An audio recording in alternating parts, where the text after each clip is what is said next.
মাহফিল যে আয়োজন করেছেন, প্রধান অতিথি হিসাবে আমার প্রিয় ভাই হাজী ইসহাক খান শুভ আমার পাশে আছেন। তো আপনারা এই মাহফিলে এসে খুশি না বেজার? কম না বেশি? যতক্ষণ আলোচনা চলবে ততক্ষণ থাকবেন তো ইনশাআল্লাহ? আমি এসেছি গাজীপুর থেকে, কোনো ভূমিকা ছাড়া আলোচনা করব। নাহমাদুহু ওয়া নুসাল্লি আলা রাসূলিহিল কারীম। আম্মা বা'দ ফাকাদ ক্বালা আল্লাহু তাআলা ফি কালামিহিল মাজিদ ওয়া ফুরকানিহিল হামিদ। فأعوذ بالله من الشيطان الرجيم. بسم الله الرحمن الرحيم. كل نفس ذائقة الموت. وقال النبي صلى الله عليه وسلم اكثروا ذكر هازم اللذات الموت. أو كما قال النبي عليه الصلاة والسلام. हम सब मुसाफिर हैं, हम सब मुसाफिर हैं, वही आखिर ठिकाना, कोई आगे रवाना है, कोई पीछे रवाना। ला इलाहा जोरे ला इलाहा, और जोरे ला इलाहा। मदीना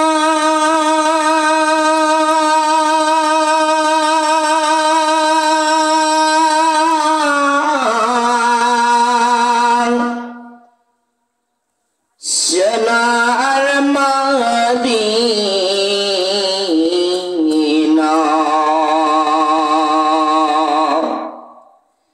मदीना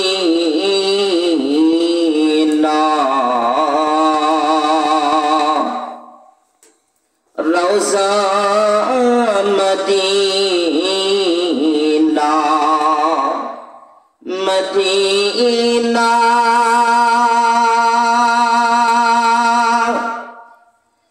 ओलीদের ঠিকানা। লা ইলাহা ইল্লাল্লাহ জোরে লা ইলাহা ইল্লাল্লাহ। আসমানের মালিক যে আল্লাহ, জমিনের মালিক যে আল্লাহ, হায়াতের মালিক যে আল্লাহ, মউতের মালিক সেই আল্লাহ। লা ইলাহা ইল্লাল্লাহ, লা ইলাহা ইল্লাল্লাহ, লা ইলাহা। কোন পীরের মুরিদ নাই আপনারা? আল্লাহু আকবার। জিকির করবেন কলবের জন্য, জিকির করবেন আত্মশুদ্ধির জন্য, আসছেন শেখার জন্য। একটু পবিত্রতার আওয়াজ ধ্বনি, আল্লাহর নবী বলেন যতদূর যাবে ততদূর পর্যন্ত জান্নাতি ফেরেশতাগুলো আপনাদের বেষ্টন করে রাখবে। বলেন না সুবহানাল্লাহ। একটু জিকির করা যাবে মুহাব্বতে? লা ইলাহা জোরে লা ইলাহা লা ইলাহা লা ইলাহা ইল্লাল্লাহু মুহাম্মাদুর রাসূলুল্লাহ সাল্লাল্লাহু আলাইহি ওয়াসাল্লাম। 11 ডিসেম্বর 16তম বার্ষিক ওয়াজ ও দোয়ার মাহফিল। আজকের মাহফিলের প্রধান অতিথি জনাব মোহাম্মদ হাজী ইসহাক খান শুভ, প্রতিষ্ঠাতা চেয়ারম্যান বীর মুক্তিযোদ্ধা মরহুম আলহাজ আব্দুর রব হামজা মাস্টার সমাজ কল্যাণ ফাউন্ডেশন, প্রধান উপদেষ্টা জনাব রাব্বি হোসেন বিশিষ্ট ব্যবসায়ী ও প্রবাসী, এবং ওলামায়ে হযরত প্রধান আকর্ষণ, প্রধান বক্তা, সকলকে আন্তরিক মোবারকবাদ জানিয়ে আজকে যারা এই মাহফিলে অর্থ পরামর্শ এবং কথাবার্তা দিয়ে সহযোগিতা করেছেন সকলকে আন্তরিক মোবারকবাদ জানিয়ে ইলেকট্রিসিটির যারা ব্যবস্থায় আছেন তাদের জন্য দোয়া করে আমার শিরোনামটি জানিয়ে দিচ্ছি। আলোচনা আমার পরেও হবে, হবে কিনা বলেন? থাকবেন ইনশাআল্লাহ? আমার আগেও হয়েছে। এক একটি ফুলের এক একটি গ্রান, ঠিক কিনা বলেন? পবিত্র কোরআনের তাফসীর করে কিয়ামত পর্যন্ত পৃথিবীর জমিনে কেউ শেষ করতে পারবে না, ঠিক কিনা? চিৎকার করে বলেন। এক একটি মধু, এক একটি ফুলের এক এক রঙের মধু, মজা। আজকে যে মুফাসসিরগণ আলোচনা করে গিয়েছেন, যদি এর উপরে আমল করি আমাদের নাজাতের জন্য যথেষ্ট কিনা বলেন? যারা করবেন তাদের কথাও মানলে নাজাতের জন্য যথেষ্ট। কিন্তু আল্লাহ কার জবান থেকে হেদায়েত দিবেন কেউ জানে না। এজন্য আলোচনার জন্য আসছি অনেক দূর থেকে, গাজীপুর থেকে। আপনারা কে কে থাকবেন না একটু হাত উঠান দেখি। আল্লাহু আকবার। আমি তাকবীর দিব, আপনারা তাকবীরের সাথে সাড়া দিবেন। লিল্লাহি তাকবীর। নাই আমার মুরব্বী বাবারা আছেন, একটু আওয়াজ দিয়ে বলবেন লিল্লাহি তাকবীর। আল্লাহু আকবার। আমার আনন্দের বিষয় হলো যারা আছেন তাদের জবান থেকে একটা জবান যদি আল্লাহর দরবারে কবুল হয়, আজকে আমার ভাই ইমরানের এই মাহফিল সফল, ঠিক কিনা বলে? আলোচ্য বিষয় মৃত্যু নিয়ে পবিত্র কোরআন থেকে ছোট্ট একটি আয়াতে কারিমা তেলাওয়াত করেছি। ছোট্ট সূরাতুল আনকাবুত, সূরাতুল আলে ইমরান, দুটি আয়াত একই রকম, কুল্লু নাফসিন যায়িকাতুল মাউত। আচ্ছা, আপনারা যখন মাটি দেন, একটু কথা বলবেন আমার সাথে। আলোচনা শুরু হবে 15 মিনিট পর, শুধু কথা বলবো। যখন আপনারা মাটি দিতে যায় মানুষকে, আমাকে, আপনাকে, তখন ওখানে আমাদের এলাকার এই গড়বাড়ি এলাকার মেম্বার, চেয়ারম্যান, বর্তমান রাজনৈতিকবিদরা দাঁড়িয়ে বলে যে দেখো মানুষ মরণশীল, ঠিক কিনা বলে? যেটা বলতে হবে ঠিক হলে, ঠিক কিনা বলে? আসুন এই কথাটা মূল অর্থটা, ম্যান ইজ মর্টাল, ইংরেজিতে বলে মানুষ মরণশীল, মানুষ মরণশীল। আপনারা একটু বোঝার চেষ্টা করেন যে মানুষই শুধু মরণশীল না যার জীবন আছে সে মরণশীল? সকল জীব মরণশীল, ঠিক কিনা বলেন? আমার মুরব্বী বলেছেন, যে ভাইরা বলেন মানুষ মরণশীল 100 সঠিক নয়। ম্যান ইজ মর্টালের ব্যাখ্যা করেন তারা যে মানুষ মরণশীল। আমি বলি না, পবিত্র কোরআনে আল্লাহ বলেছেন কুল্লু নাফস, কুল্লু নাফস মানে প্রত্যেক নফসের, প্রত্যেক নফসের। আমার আওয়াজ যত দূর যাচ্ছে, আলেম ওলামা সহ চ্যালেঞ্জ, এই অর্থ কুল্লু নাফস মানে প্রত্যেক নফসের যার জীবন আছে। বর্তমান উদ্ভিদগণ বলেন গাছেরও জীবন রয়েছে, তা না হলে গাছ মরে যায় কেমনে, ঠিক না বলো? তাহলে মানুষ মরণশীল কেন বলা হয়? আমরা মানুষ নিয়ে চলি, মানুষের হিসাব নিকাশ হবে। সূরাতুল জারিয়ায় আল্লাহ বলেছেন যে আমি জিন জাতি, ইনসান জাতি আমার জন্য সৃষ্টি করেছি, আমি শুধুমাত্র আমার কেবলমাত্র ইবাদতের জন্য। এই জন্য আমরা বলি মানুষ মরণশীল, ঠিক কিনা বলে? আসেন আরেকটু কথা শুনতে হবে। কুকুর বিড়াল আপনাদের এলাকায় মারা যায় কিনা? কথা বলুন, মারা যায় কিনা? আচ্ছা, সে তো আপনাদের গম চুরি করে খেয়েছিল, গম চুরি করেছে। আপনাদের এখানে চশন্দুর ব্রিজ দিতে গিয়ে সেখানে বাঁশ ঢুকিয়ে দিয়েছিল রটের পরিবর্তে। আপনাদের এলাকার একজন বিখ্যাত কুকুর রয়েছে, সেই কুকুরটি আপনাদের পাকা ধানে মই দিয়েছিল, ঠিক না? যেই গরুটা কোরবানির সময় জবাই করেন, ওই গরুটা আপনাকে একদিন ক্ষতি করেছিল, এমন কিছু? তাহলে এই গরু, কুকুর, শুকুর, বিড়াল, শৃগাল, হাঁস, মুরগি, গৃহপালিত পশু, বন্য পশু, যে পশুগুলো আছে মারা যাওয়ার সময় মনে হয় হঠাৎ করে মারা যায়। কথা বলেন, আপনি যখন ব্রয়লার মুরগি জবাই করেন, জবাই করার পর সাথে সাথে মারা যায়?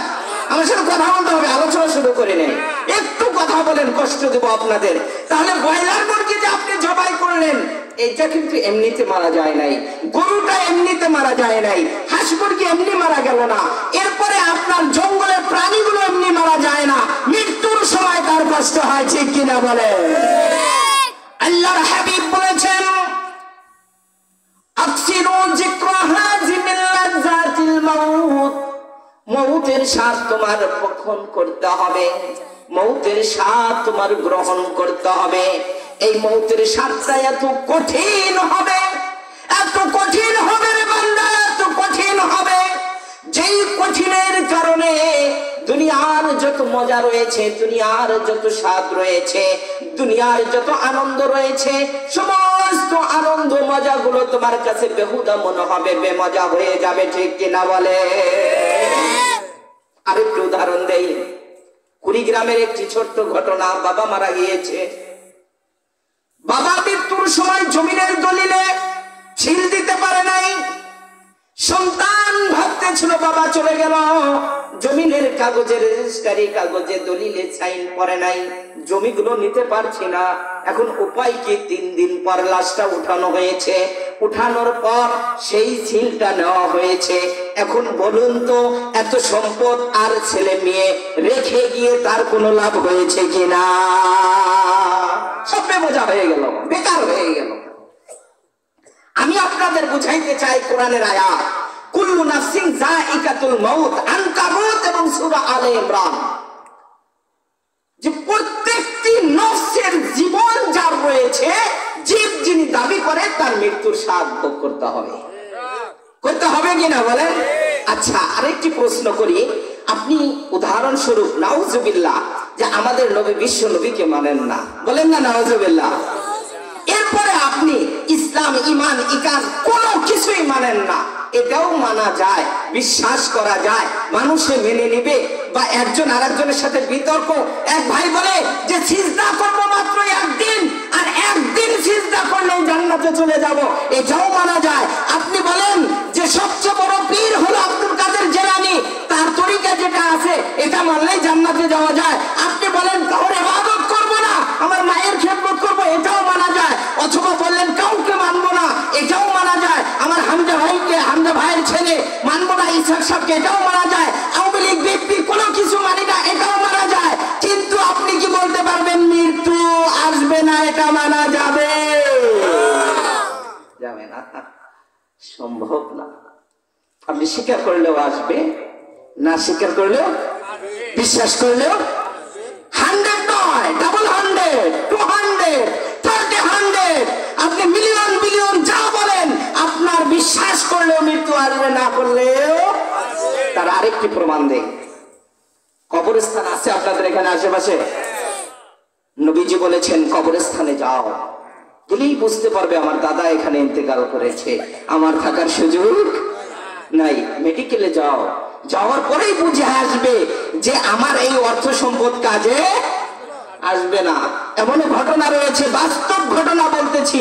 এই যে গাজীপুর যে আপনার বৃদ্ধাশ্রম রয়েছে, এই বৃদ্ধাশ্রমে যারা রয়েছে লক্ষ লক্ষ কোটি কোটি টাকার মালিক ছিল, কিন্তু তাকে বৃদ্ধাশ্রমে রাখার কারণে এক মুঠো ভাতও তার কপালে জোটে নাই, ঠিক কিনা বলে?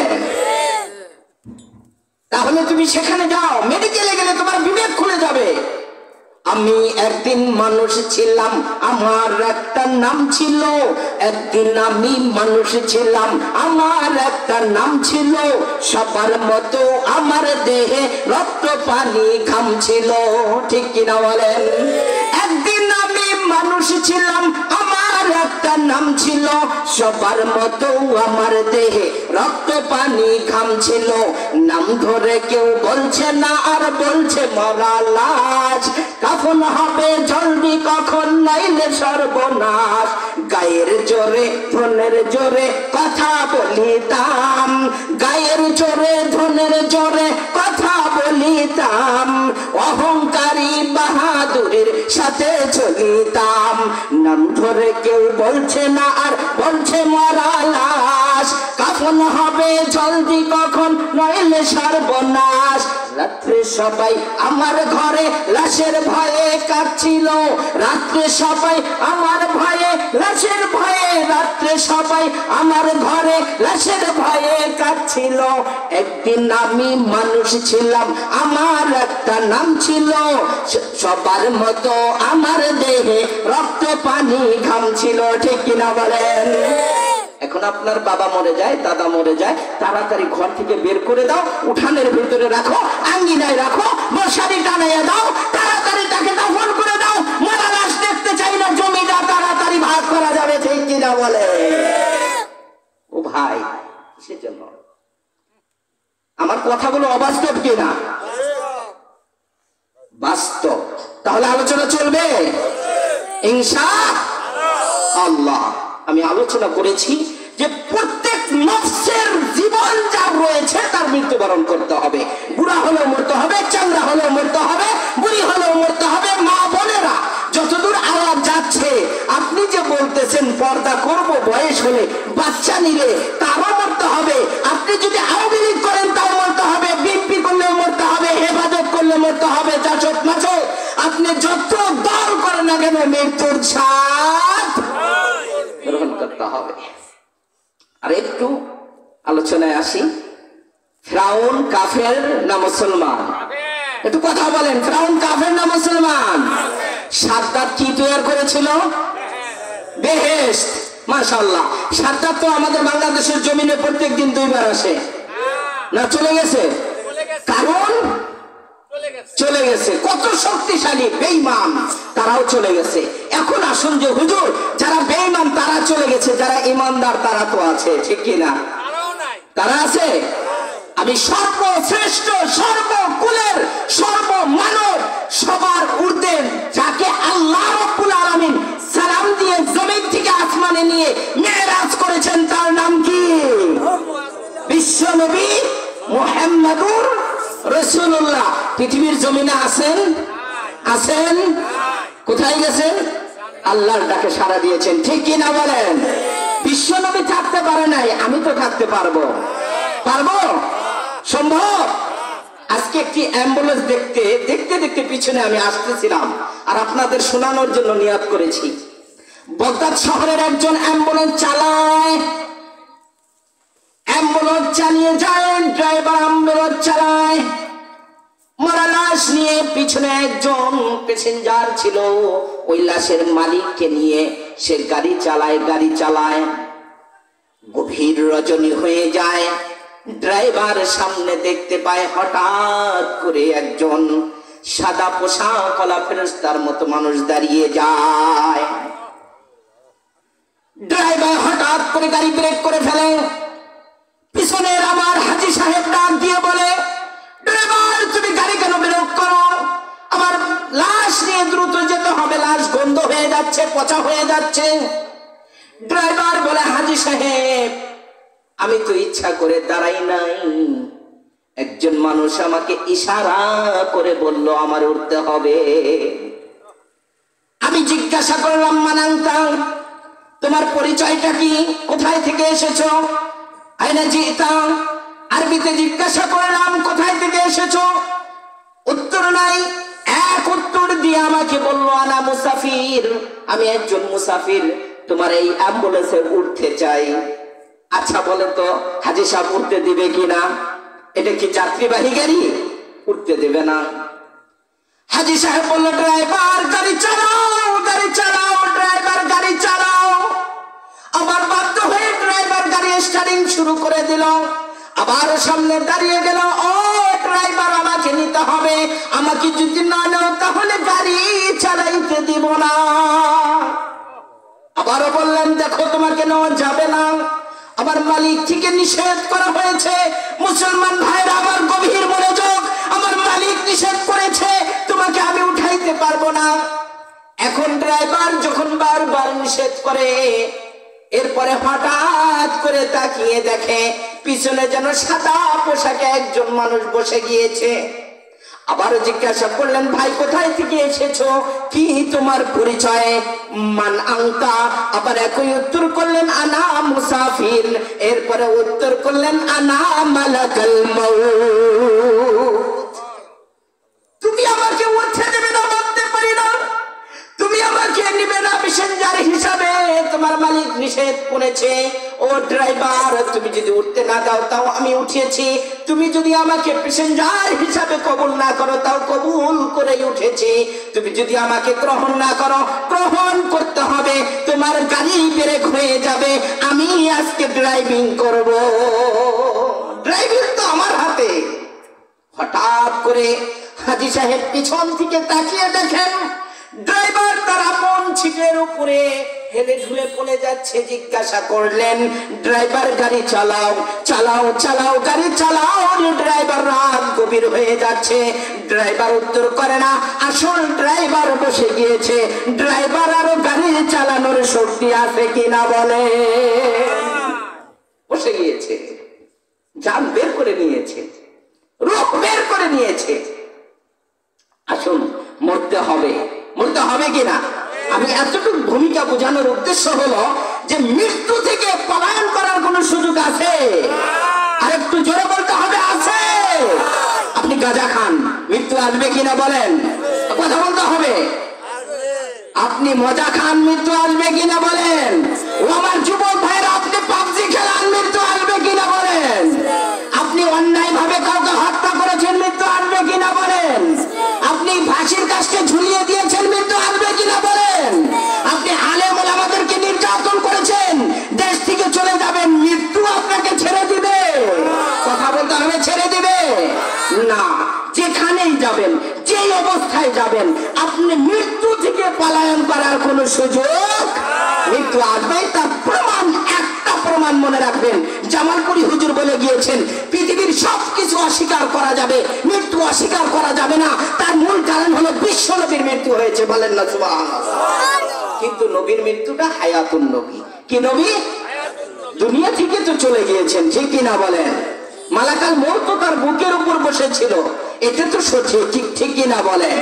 তাহলে এই মৃত্যু আসবে, বিশ্বাস করলেও আসবে, না বিশ্বাস করলেও আসবে, বুড়া হলেও আসবে, যুবক হলেও আসবে, পর্দা করলেও আসবে, সুদ খেলেও আসবে, ঘুষ খেলেও আসবে, আপনি যেই দল করেন না কেন আসবে কিনা বলেন। তাহলে নিয়ে যাব কি, এর মোকাবেলা করার কি জিনিস রয়েছে? দুইটা কথা বলবো, শুনবেন, আলোচনায় আসতেছি। এক নাম্বার বলে ঈমান। এক নাম্বার একটু বলেন আমার সাথে, জোরে বলতে হবে কি, আর একটু জোরে কি। দুই নাম্বার হলো আমাল। দুই নাম্বার কি, একসাথে একটু বলুন, এক নাম্বার কি। আমার পিছনের মুরব্বীরা, মামাজিরা একটু চিৎকার দিয়ে বলেন, এক নাম্বারটা কি। দুই নাম্বার আমল। ঈমান এবং আমল যদি নিয়ে যান, বিশ্ব নবী বলেছেন, আল্লাহ বলেছেন, তার দুচোখ যতদূর যাবে, মন যেদিকে যাবে, একটা দরজা খুলে দেওয়া হবে, হাসতে হাসতে জান্নাতে যাবে, বলেন না সুবহানাল্লাহ। এই ঈমান আর আমল নিয়ে কিঞ্চিত আলোচনা করে আমি শেষ করব। আর যদি আপনারা শুনেন, আলোচনা চালিয়ে যাব। এক নম্বর, ঈমানটার মূল শাখা 70 থেকে 73টি শাখা রয়েছে। বুখারীর 13 এবং 8 নম্বর হাদিস যে ঈমান কাকে বলা হয়, আল ঈমানু বিজউন লা ইলাহা ইল্লাল্লাহ ওয়া তুকাইমুস সালাহ, এগুলো ঈমানের শাখা। এর মধ্যে প্রথম শাখা হলো লা ইলাহা ইল্লাল্লাহ, কথা বলতে হবে, লা ইলাহা। আচ্ছা আসুন, আমাদের নবীর কালিমা হলো লা ইলাহা ইল্লাল্লাহ মুহাম্মাদুর, বলেন একটু হয়ে যাবে আমাদের। হাস্যকর কথা, আমি কিছুদিন আগে এক মাহফিলে ছিলাম, দুর্ভাগ্যবশত আমি বলেছি যে আমাদের কালিমাটা কি, লা ইলাহা ইল্লা আনতা সুবহানাকা ইন্নী কুনতু মিনাজ জালিমিন, খুব শক্তি নিয়ে বলেছে। আচ্ছা, এটা আমাদের কালিমা, একটু বলুন আমাদের সাথে, লা ইলাহা। এরপরে কি বলেন, মুহাম্মাদুর। মুসলিম শরীফের হাদিস, খাইবারের যুদ্ধের ভিতরে নবীজি সাল্লাল্লাহু আলাইহি ওয়াসাল্লাম কালিমার পতাকা দিয়ে এই কালিমাটা নাযিল করেছেন। এছাড়া স্পষ্ট আর কোনো হাদিস নাই, কোরআনে নাই, লা ইলাহা ইল্লাল্লাহ মুহাম্মাদুর রাসূলুল্লাহ। কিন্তু খাইবারের যুদ্ধে যে পতাকা ছিল, এখানে লেখা ছিল লা ইলাহা ইল্লাল্লাহ মুহাম্মাদুর রাসূলুল্লাহ। বুঝা আসছে দলিল? আসুন, এরপরে আমাদের মুসা আলাইহিস সালামের কালিমা, লা ইলাহা ইল্লাল্লাহ মুসা কালিমুল্লাহ, লা ইলাহা ইল্লাল্লাহ ঈসা রূহুল্লাহ, লা ইলাহা ইল্লাল্লাহ ইব্রাহিম খলিলুল্লাহ, লা ইলাহা ইল্লাল্লাহ ইসমাঈল যাবিহুল্লাহ, লা ইলাহা ইল্লাল্লাহ আদম সফিউল্লাহ, লা ইলাহা ইল্লাল্লাহ মুহাম্মাদুর রাসূলুল্লাহ। ঠিক কি না বলেন? যখন যে নবী আসছে ওই কালিমা আসছে। এখন আমরা মুসলমান হয়ে গেলাম, লা ইলাহা ইল্লাল্লাহ মুহাম্মাদুর রাসূলুল্লাহ। চ্যালেঞ্জ করলাম, প্রমাণ করবেন যে এই লা ইলাহা ইল্লাল্লাহ মুহাম্মাদুর রাসূলুল্লাহ এর মধ্যে 24টা হরফ আছে। কয়টা হরফ? কথা বলেন, কয়টা হরফ? জেনে বলতে হবে, আলোচনা শুনলে হবে না। আপনি বাড়িতে যা প্রমাণ করবেন এবং ঠিক আছে কিনা যাচাই করবেন। 24টা হরফ আল্লাহ রাব্বুল আলামিন 24 ঘন্টার জন্য বাজেট করেছেন। বলেন, জেনে বলতে হবে সুবহানাল্লাহ।